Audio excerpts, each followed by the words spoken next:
시청자 여러분 안녕하십니까? VOA 뉴스입니다. 미 상원 청문회에 출석한 전직 관료들은 앞으로도 북한 협상의 핵심 지렛대는 경제 제재라며 제재 강화를 강조했습니다. 또 한국과 중국은 과거처럼 대북 전략을 유연하게 바꾸라고 미국을 설득하려 들 것이라며 미국은 흔들리지 말아야 한다고 지적했습니다. 김칸희 기자가 보도합니다. 미 상원 외교위가 2차 미북 정상회담 합의 결렬 이후 미국의 대북 전략을 점검하는 청문회에서 전 백악관 국가안보회의 아시아 담당 국장이었던 빅터 차 전략국제문제연구소 CSIS 한국석좌는 북한 김정은 위원장이 가장 원했던 것은 제재 완화였다고 지적했습니다.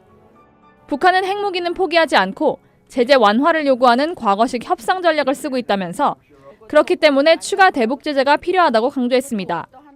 He didn't ask for peace on the Korean Peninsula. He did not ask for normal political relations with the United States. He asked for one thing, and that was sanctions relief. This is the leverage point, as Ms. Magsamen said, and things like the LEAD Act are a very important step forward. 전 미 국방부 아태안보 차관보 켈리 맥사맨 미국 진보센터 부회장은 북한이 핵무기를 한 번에 포기하지는 않을 것이라면서 단계적 비핵화 접근의 재검토를 제안했습니다.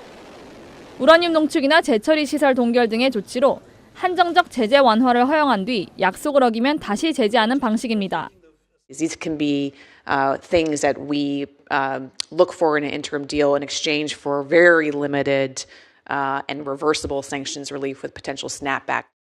한국과 중국의 전략 수정 요구에 미국은 대비해야 한다는 지적도 나왔습니다.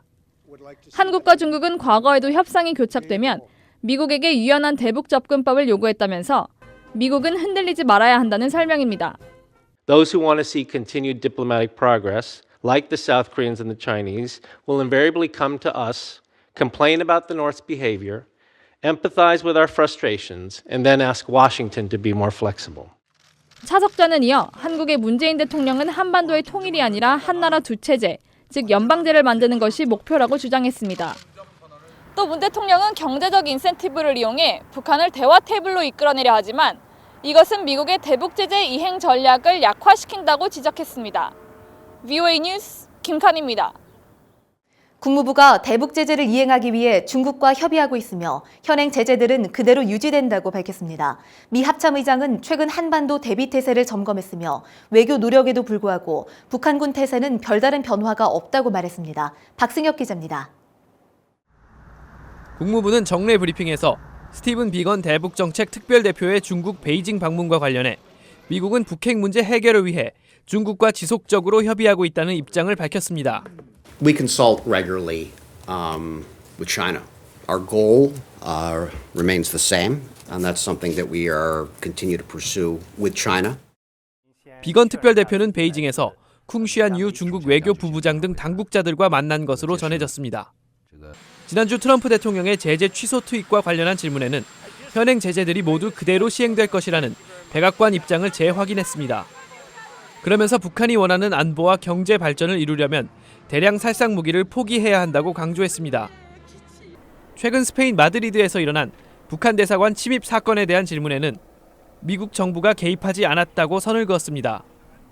미 하원 군사위원회에서는 주한미군과 북한군의 준비 태세가 점검됐습니다. 예산 청문회에 출석한 조셉 던포드 미 합참의장은 한반도 유사시에 대비해 주한미군뿐 아니라 전 세계에 있는 미군 전체의 협력과 지원 태세를 점검했다고 밝혔습니다. We have done recently a readiness review for our preparedness for Korea. We not only looked at Korea, we looked at what we were doing across the region in the Pacific, what we were doing to defend the homeland, and what each of the combatant commanders would be doing. 하원 세추리의 비공개 청문회에는 로버트 에이브럼스 미 한 연합사령관이 출석해 북한군의 현재 상황을 보고했습니다. 에이브럼스 사령관은 사전 서면 답변을 통해 최근의 외교 노력에도 불구하고 북한군의 전투 태세나 규모는 변함이 없다고 밝혔습니다. VOA 뉴스 박승혁입니다. 크리스토퍼 포드 미 국무부 국제안보 비확산 담당 차관보는 북한이 완전한 비핵화를 이룰 때까지 극적인 제재 완화는 없을 것이라고 밝혔습니다.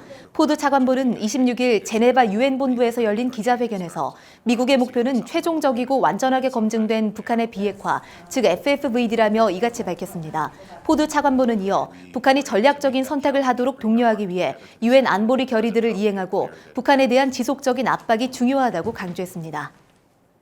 북한과 연계된 해커 조직 라자루스가 이스라엘 사이버 보안업체 클리어스카이에 대해 사이버 공격 시도가 포착됐다고 이스라엘 언론이 26일 보도했습니다. 클리어스카이 직원은 최근 사내 인트라넷을 통해 악성 파일이 담긴 메시지를 전달받았으며 클리어스카이 측의 파일 분석 결과 라자루스의 소행이 의심된다고 현지 언론이 전했습니다. 클리어스카이 측은 이번 공격과 관련해 북한 고유의 특징이 있다면서 북한은 국가적으로 사이버 공격을 감행해 범죄 조직처럼 돈을 훔친다고 말했습니다. 반기문 전 유엔 사무총장은 비핵화를 위한 미한, 미북, 남북이라는 세 개의 톱니바퀴가 제대로 돌아가지 못했다며 먼저 미한 동맹에 난 흠집을 수선해야 한다고 말했습니다. 반 전 총장은 26일 서울에서 열린 관훈 토론회에 참석해 한국은 유일한 동맹인 미국에 대한 이해가 깊지 않은 것 같다며 현 정부의 시각은 전문적 외교로 볼 수 없어 걱정이라고 말했습니다. 이어 북한과 독자적으로 무엇을 섣불리 하겠다고 하지 말고 북한 제재를 위한 국제공조에 더 확고히 참여해야 한다며 비핵화를 위해선 미한 공조가 우선이라고 강조했습니다. VOA 뉴스 마칩니다. 시청해주신 여러분 고맙습니다.